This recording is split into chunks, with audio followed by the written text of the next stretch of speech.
আপু আসসালামু আলাইকুম। আমার গল্পটা নিয়েও আমার নাম সাদিকা। ওয়ালাইকুম আসসালাম আপু।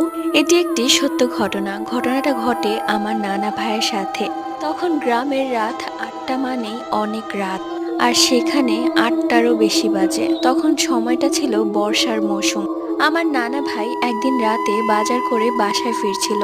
প্রচুর বৃষ্টি হচ্ছে, বর্ষাকাল, বৃষ্টি হওয়াই স্বাভাবিক। একটা রিকশাও নেই, মানবশূন্য রাস্তা। বলে রাখা ভালো, আমার নানা ভাই অনেক নামাজি ও ঈমানদার ব্যক্তি ছিলেন। তাই তিনি বুঝতেন কোনটা জিন এবং তাদের সাথে কি করা যাবে এবং কি করা যাবে না। তো যাই হোক, নানা ভাই হেঁটে হেঁটে বাসা যাচ্ছিল, তখনই চোখে পড়ল সামনে ইয়া বড় কি যেন একটা। নানা ভাই একবার দেখে বুঝতে পারলেন এটা কোনো মানুষ না, এখান থেকে চলে যাওয়াই ভালো। এটি ভেবে তিনি একটু দূরত্ব বজায় রেখে আস্তে করে তাদের পাশ দিয়ে চলে গেলেন।